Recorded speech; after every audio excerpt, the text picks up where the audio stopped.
Hi guys, Richard here. Welcome back to Geeks Wargaming and welcome to our latest video. And today I'm going to have a talk about the Horus Heresy. Obviously, since the last time that I did a video, going through some of the new releases, Games Workshop have released quite a few more photos for us to go and have a look at. So I thought I would do a part 2 and let's go and have a look at all the shiny new toys that Games Workshop have been previewing. So first off, we have the Land Raider Spartan. Now, I'm really excited by this tank. We have it confirmed that this is in plastic. Now, I'm excited and annoyed at the same time, but the reasons to be excited: it's a plastic Spartan, people. Look at it. It's in the wrong colours. It should be an ultramarine blue, but we'll let it off for this photo. Imperial Fist Spartan looks absolutely fantastic. Does it look bigger than the Forge World variant? I can't tell. I don't think it does. It looks roughly about the same size with the las cannons on the side.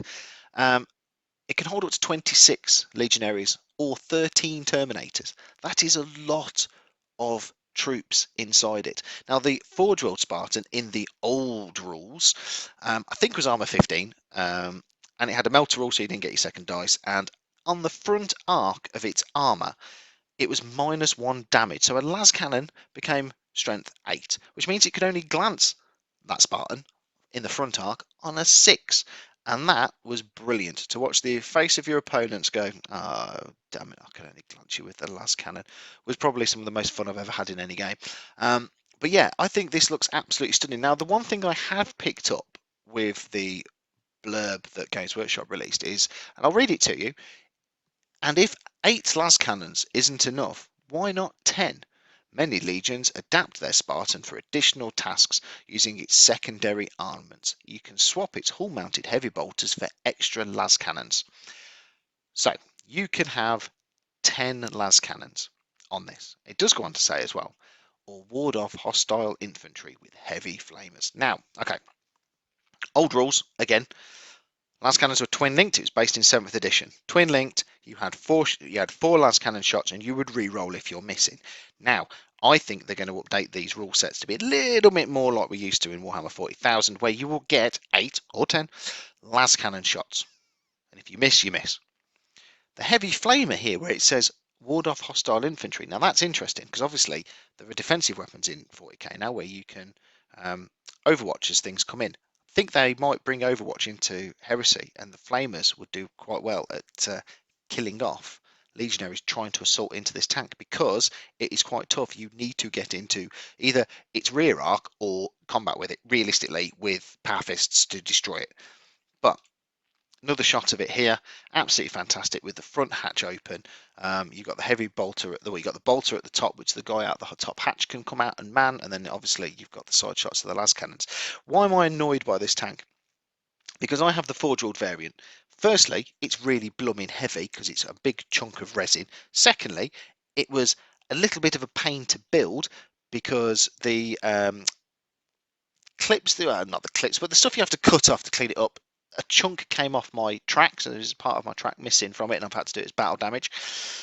The plastic one's going to be a lot easier to build. It's going to be a lot lighter. And as of yet, we don't know the price, but I'm going to take a wild stab in the dark and say it's going to be a lot cheaper than the Forge World variant that I have. So yes, it's that's the reason why I'm annoyed by it, because it's going to be a lot cheaper. There you go. Talking of price points, there has been rumours about the price point of the new box set being about £200 plus, 250, something like that.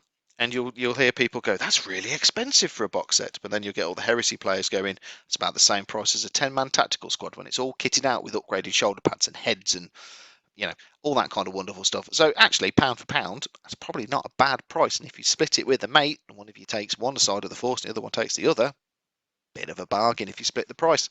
Let's move on to some of the other reveals that we've had over the last couple of weeks. We've had the new Praetor in Imperial Fist colours. Again, that shoulder pad with the metal bobbles, rivets, whatever.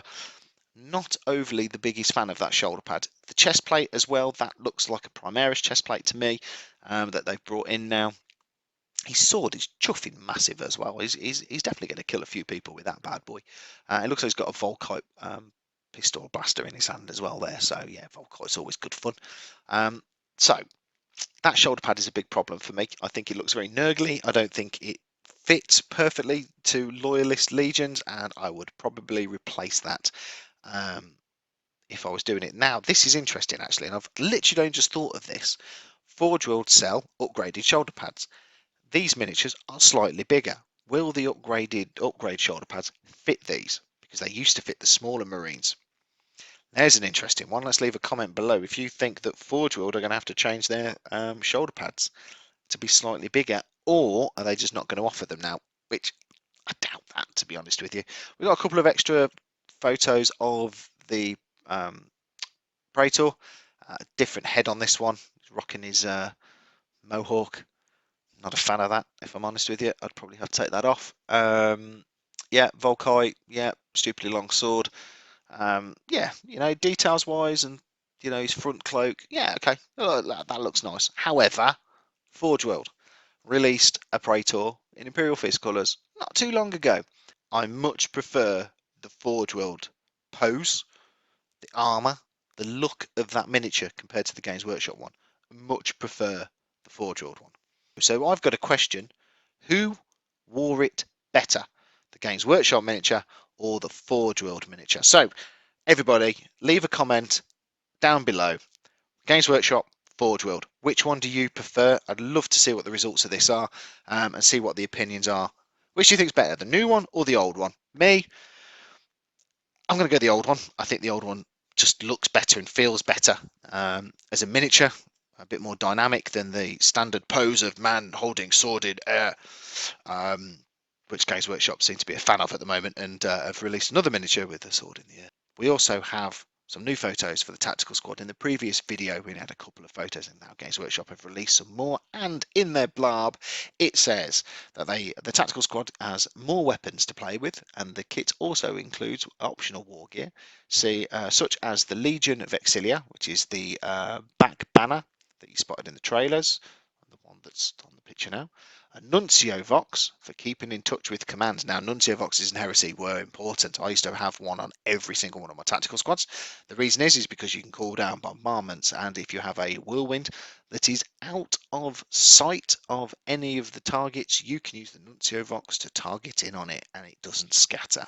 Yes, if scatter's still a thing in Heresy, who knows? You have a scanner to help intercept sneaky foes. I'm guessing if you're hidden in ruins or whatever else.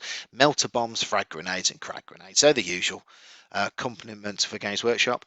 I'm looking forward to these actually. I was a little bit unsure with the first ones because of the height difference, but now I'm seeing them.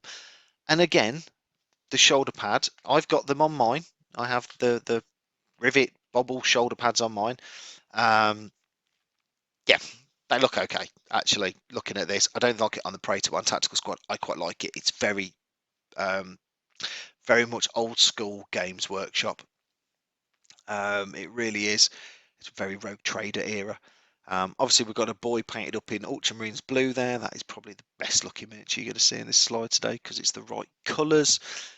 Still not a massive, great big fan of that head plume. I know that Ultramarines kind of go for it because it's Romanesque, and I've got them on mine. I just don't know if I'm a fan of it on these new miniatures yet. So we've got some. So anyway, let's have a look at the Sons of Horus. Sons of Horus miniatures they've put out. Obviously, we have the sergeant holding his sword, his pistol. We've got first of the tactical squads there. There is a little addition on these tactical squads that I love, and that's the bayonet.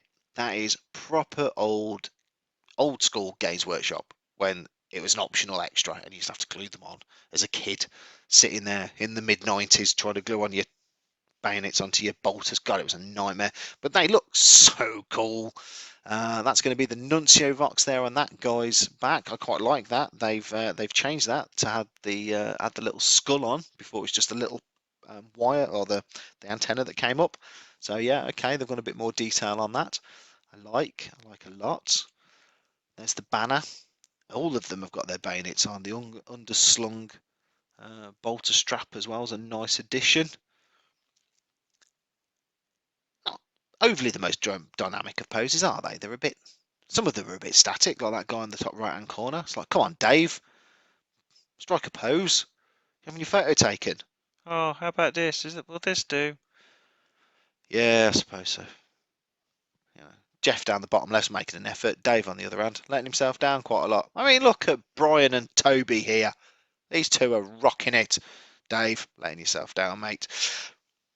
I really like this. I think the multi-part kit's going to have quite a few options here to be able to build. Looks like we've got lots of war gear options as well to add onto the miniatures if you want to. Addition of Nuncio boxes, great addition. Yeah, must have if the rules are the same for any army. The banner, be interested to see what they do. The scanners as well, looks like they might have some little rules for them.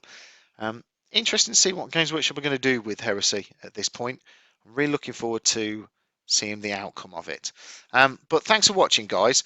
Don't forget to subscribe if you haven't done so already. Don't forget to click that bell icon so you never miss any of our content. Up in the top corner, there will be a link to our sponsor, Element Games, where you can go get a discount on all of your hobby needs, and you'll also be supporting the channel if you use that link. But thanks for watching, guys. Don't forget to leave us a comment. Who wore it best? Leave us a like. It does help us out. And as always, we will see you on the next one.